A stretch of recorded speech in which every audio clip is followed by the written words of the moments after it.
जय माता दी दोस्तों, आप सभी लोग कैसे हैं?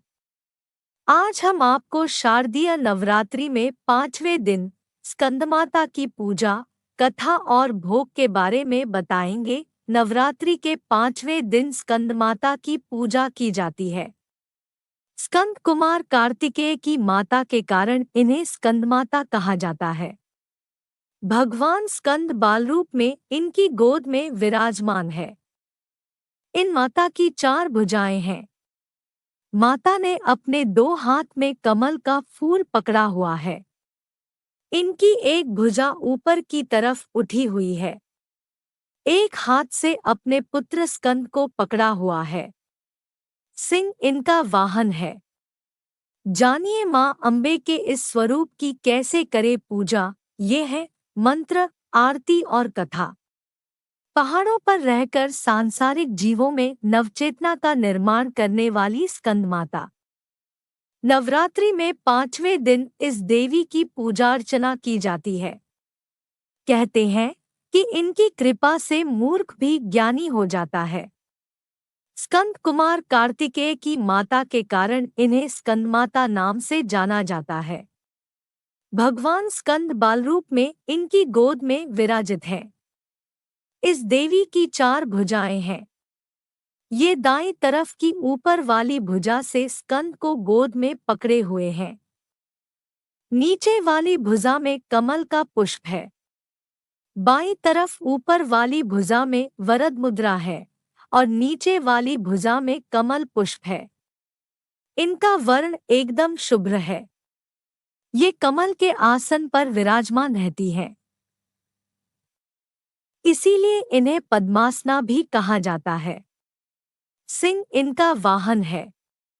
यह देवी विद्वानों और सेवकों को पैदा करने वाली शक्ति है, यानी चेतना का निर्माण करने वाली। कहते हैं कालिदास द्वारा रचित रघुवंशम महाकाव्य और मेघदूत रचनाएं स्कंदमाता की कृपा से ही संभव हुई। स्कंदमाता की पूजा से मिलता है ये वरदान। जिन लोगों को संतान प्राप्ति में बाधा आ रही हो, उन्हें मां के इस स्वरूप की पूजा करनी चाहिए। आदिशक्ति का यह स्वरूप संतान प्राप्ति की कामना पूर्ण करने वाला माना गया है।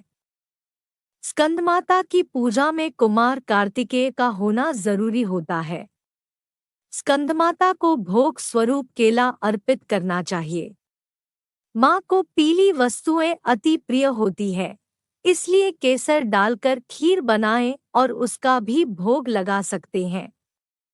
जो भक्त देवी स्कंद माता का भक्तिभाव से पूजन करते हैं, उसे देवी की कृपा प्राप्त होती है। देवी की कृपा से भक्त की मुराद पूरी होती है और घर में सुख, शांति एवं समृद्धि बनी रहती है। या देवी सर्वभूतेषु मां स्कंदमाता रूपेण संस्थिता। नमस्तस्यै नमस्तस्यै नमस्तस्यै नमो नमः। स्कंदमाता की पूजा में धनुष बाण अर्पित करने का विशेष महत्व है।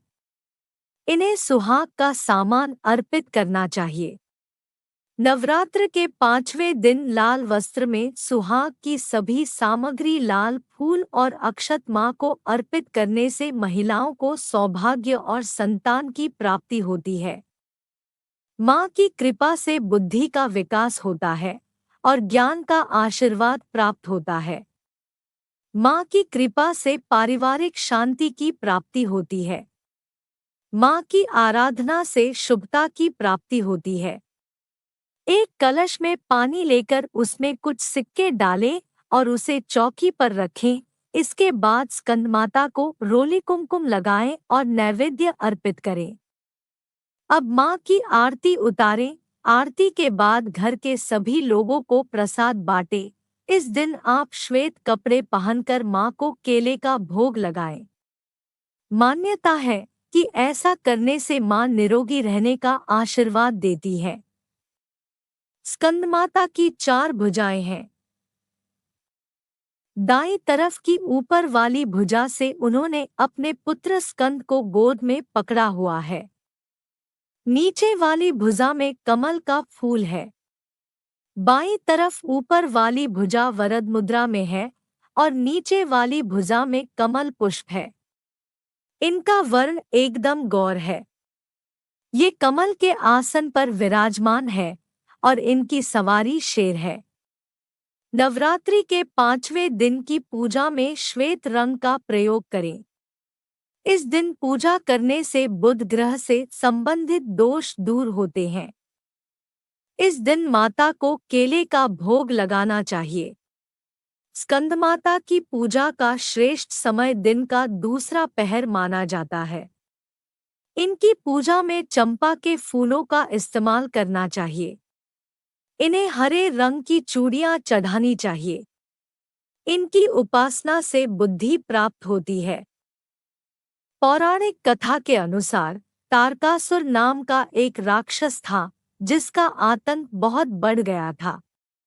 लेकिन तारकासुर का अंत कोई नहीं कर सकता था, क्योंकि भगवान शिव के पुत्र कार्तिकेय के हाथों ही उसका अंत संभव था।